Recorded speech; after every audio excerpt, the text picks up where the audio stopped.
আমাদেরকে উপর্যুপরি ভয় দেখানো হচ্ছে, আমাদের ব্যানারগুলো প্রতি রাতে ছিঁড়ে ফেলা হচ্ছে, আমার কর্মীদেরকে রাস্তাঘাটে বিভিন্ন জায়গায় তাদেরকে হেনস্থা করা হচ্ছে। উস্কানি দিয়ে কোনোভাবেই পরিবেশ ঘোলা করার চেষ্টা করবেন না। আমি জানি আপনাদের কাছে অনেক সন্ত্রাসী আছে, আমি জানি আপনাদের কাছে অনেক চাঁদাবাজ আছে। বিগত দিনে যারা সন্ত্রাসী করত, যারা টপ টেরর হিসেবে, যারা শীর্ষ সন্ত্রাসী হিসেবে বছরের পর বছর, যুগের পর যুগ ধরে জেল খেটেছে, যাদেরকে বেগম খালেদা জিয়া জেলখানায় পুরেছিল, সেই সকল লোকদেরকে বের করে এনে মোহাম্মদপুরের মানুষের উপর চাঁদাবাজি করার জন্য, সন্ত্রাস করার জন্য চাপিয়ে দিয়েছেন। তাদেরকে নিয়ে নির্বাচনী ক্যাম্পেইন করে নিরীহ সাধারণ ভোটারদের মধ্যে আতঙ্ক সৃষ্টি করার পায়তারা চালাচ্ছেন। আপনাদের লোকেরা আমার বিলবোর্ড গুলো ছিঁড়ে ফেলে, আমার বিলবোর্ডে আমার নামের পাশে 501 সংখ্যা লিখে আমার বিরুদ্ধে পরিচালিত আন্তর্জাতিক এবং দেশীয় ষড়যন্ত্রকারীদের সাথে আপনার হোতাদের যোগ সাজসের প্রমাণ পেশ করেছেন। আপনারা মনে রাখবেন, আমাদের কাছেও বলার অনেক কথা আছে। বিগত দিনে আমরা দেখেছি একজন নেত্রী বারবার বেগম জিয়া এবং শহীদ জিয়াউর রহমানের চরিত্রের উপর কালিমা লেপন করার চেষ্টা করতেন। শুনেছেন আপনারা? শহীদ জিয়াউর রহমান সাহেবকে তাকে তার অপবাদ দেওয়ার চেষ্টা করা হয়েছে, শুনেছেন? বেগম জিয়াকে বারবার তার চরিত্রে কালিমা লেপন করার চেষ্টা করা হতো, দেখেছেন? কিন্তু জিয়াউর রহমানের পরিবার, বেগম জিয়া কোনদিন এর বিরুদ্ধে কোন অপবাদসূলক শব্দ চয়ন তিনি করেন নাই। আজকে সেই বেগম জিয়ার প্রতীক ধানের শীষ নিয়ে এসে আপনারা বাংলাদেশ বিরোধী শত্রুদের সেই পাতা ফাঁদে পা দিয়ে বাংলাদেশের আলেম সমাজ ইসলামের বিরুদ্ধে 2021 সালের মোদী বিরোধী আন্দোলনের উত্তাল তরঙ্গের বিরুদ্ধে অবস্থান নিয়েছেন, বাংলাদেশের বিরুদ্ধে অবস্থান নিয়েছেন। বাংলাদেশ বিরোধী অবস্থান নিয়ে বাংলাদেশে রাজনীতি করলে দেশের মানুষের মনে জায়গা পাবেন না। সেই ক্ষেত্রে যে উদ্ভূত পরিস্থিতি হবে, নির্বাচন হবে কি হবে না, সেই ধরনের কোন সংশয় যদি তৈরি হয়, তাহলে বাংলাদেশের সেনাবাহিনী, আইন শৃঙ্খলা রক্ষাকারী বাহিনী এবং আইন প্রয়োগকারী ম্যাজিস্ট্রেট সহ আপনারা যারা নির্বাচন কমিশনের পক্ষ থেকে দায়িত্ব নিয়োজিত আছেন, আপনাদেরকে দায় নিতে হবে। বাইরে থেকে এমন একজন মানুষ যিনি রাজনৈতিকভাবে অতীতে তার একক কোন আদর্শকে আঁকড়ে ধরে থাকতে পারেন নাই, এইরকম একজন মানুষ, তাকে বাইরের এলাকা থেকে মোহাম্মদপুরের আদাবর এলাকার মানুষের কাঁধের উপর চাপিয়ে দেওয়া হয়েছে। এই এলাকার গণমানুষের কোনো মতামত নেওয়া হয় নাই, এমনকি এলাকার বিএনপির নেতা কর্মীদের কাছ থেকেও মতামত নেওয়া হয় না।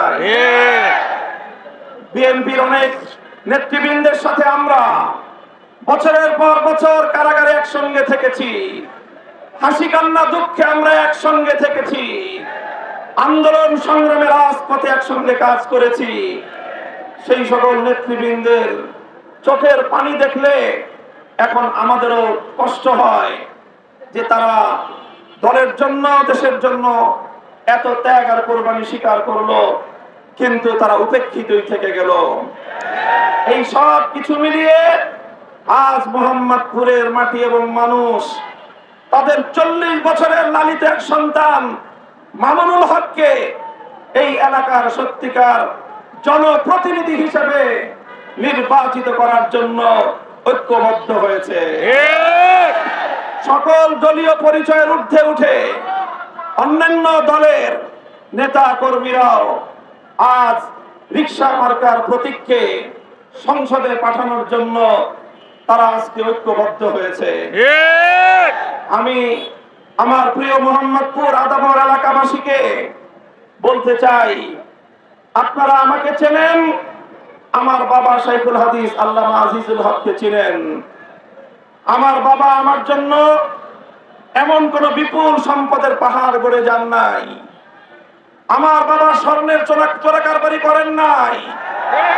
আমার বাবা অস্ত্রের ব্যবসা করেন নাই। আমার বাবা তার দীর্ঘ 94 বছরের বয়সের জীবন বাংলার মানুষ এবং বাংলার মানুষের কল্যাণের জন্য, আল্লাহর দ্বীনের সেবা করার জন্য তিনি ব্যয় করেছেন। তিনি পবিত্র সহিহ বুখারী শরীফের সর্বপ্রথম বাংলা ভাষ্যকার। তিনি এই শুধু বাংলাদেশ নয়, বিশ্ব বরেণ্য একজন হাদিস বিশারদ। তাই তিনি আমার জন্য উন্নত শিক্ষা রেখে গিয়েছেন, তেমন সম্পদ রেখে যান নাই। তাই আমি বলতে চাই, আমার এলাকাবাসীর কাছে আপনাদের কাছে আপনাদের সন্তানের অভিযোগ, আপনাদের কাছে আপনাদের ভাইয়ের অভিযোগ, আমরা সুন্দর সকলের প্রতি সৌহার্দ্যপূর্ণ সম্মানজনক ভদ্রতা সূচক আচরণের মাধ্যমে আমাদের নির্বাচনী প্রচারণা পরিচালনা করতে চাই। অন্যদের বিরুদ্ধে কোনো ক্রিটিসিজম থাকলে, সমালোচনা থাকলে যুক্তির ভাষায়, ভদ্র ভাষায়, সভ্য ভাষায় আমরা সমালোচনা করব। অভদ্রচিত, অশোভনীয় কোন শব্দ প্রয়োগ করাটা এটা মোহাম্মদপুরের মতো রুচিশীল এলাকার মানুষের রাজনৈতিক কালচারের সাথে যায় না। তাই মোহাম্মদপুরে রাজনীতি করতে চাইলে এই এলাকার মানুষের সভ্যতা, ভদ্রতা এবং রুচিশীলতার প্রতি লক্ষ্য রাখতে হবে। আমি আহ্বান জানাই, এই যে হাজার হাজার মানুষের এই গণমিছিলের কাছে এসে বিকট আওয়াজে এখানে ব্যান্ড সঙ্গীত বাজানো হচ্ছে, এই জাতীয় অসহনশীল আচরণ করবেন না, শব্দ দূষণ করবেন না। এই জাতীয় ভয়ঙ্কর শব্দগুলো আমরা বিগত 15 বছর শুনেছি। তারা শব্দ দিয়ে মানুষকে ভয় পাইয়ে দিতে চাইতো। গান করবেন, শালীন শব্দে করেন। গান বাজাবেন, এমন শব্দে, এমন ভলিউমে বাজান যাতে মানুষের জন্য শ্রুতি মধুর হয়। সকলকে আমি আহ্বান জানাই, উগ্র এই ধরনের উচ্চ শব্দ যেটা গোটা এলাকাকে থরথর করে কাঁপিয়ে দেয়, শিশুর অন্তরে ভীতির সঞ্চার করে, ঘুমন্ত অসুস্থ মানুষকে পর্যন্ত তাদের ঘুমের ব্যাঘাত ঘটায়, গোটা এলাকার পরিবেশ দূষণ করে, এই জাতীয় শব্দযন্ত্র ব্যবহার করে মোহাম্মদপুরের শান্তিপ্রিয় সভ্য পরিবেশটাকে নষ্ট করবেন না। বিপক্ষ দলের মানুষদেরকে উস্কানি দিয়ে কোনোভাবেই পরিবেশ ঘোলা করার চেষ্টা করবেন না। আমি জানি আপনাদের কাছে অনেক সন্ত্রাসী আছে, আমি জানি আপনাদের কাছে অনেক চাঁদাবাজ আছে। বিগত দিনে যারা সন্ত্রাসী করত, যারা টপ টেরর হিসাবে, যারা শীর্ষ সন্ত্রাসী হিসেবে বছরের পর বছর, যুগের পর যুগ ধরে জেল খেটেছে, যাদেরকে বেগম খালেদা জিয়া জেলখানায় পুরেছিল, সেই সকল লোকদেরকে বের করে এনে মোহাম্মদপুরের মানুষের উপর চাঁদাবাজি করার জন্য, সন্ত্রাস করার জন্য চাপিয়ে দিয়েছেন। তাদেরকে নিয়ে নির্বাচনী ক্যাম্পেইন করে নিরীহ সাধারণ ভোটারদের মধ্যে আতঙ্ক সৃষ্টি করার পায়তারা চালাচ্ছেন। আমি আইন শৃঙ্খলা রক্ষাকারী বাহিনীকেও বলতে চাই, কোন টপ টেরর, কোন শীর্ষ সন্ত্রাসী, জুলাইয়ের হত্যাকাণ্ডের কোন আসামি, যাদের বিরুদ্ধে 15-20টি করে মামলা রয়েছে, হত্যা মামলা, সেই জাতীয় খুনি চক্র, তাদেরকে যদি কেউ সঙ্গে নিয়ে নির্বাচনী কার্যক্রম পরিচালনা করে, আইন শৃঙ্খলা রক্ষাকারী বাহিনী যদি তাদের বিরুদ্ধে কোনো অ্যাকশন না নেয়, আমরা মনে করব বাংলাদেশের ঢাকা 13 আসনে লেভেল প্লেইং ফিল্ড আপনারা রক্ষা করতে চান না। সেই ক্ষেত্রে যে উদ্ভূত পরিস্থিতি হবে, নির্বাচন হবে কি হবে না, সেই ধরনের কোন সংশয় যদি তৈরি হয়, তাহলে বাংলাদেশের সেনাবাহিনী, আইন শৃঙ্খলা রক্ষাকারী বাহিনী এবং আইন প্রয়োগকারী ম্যাজিস্ট্রেট সহ আপনারা যারা নির্বাচন কমিশনের পক্ষ থেকে দায়িত্ব নিয়োজিত আছেন, আপনাদেরকে দায় নিতে হবে।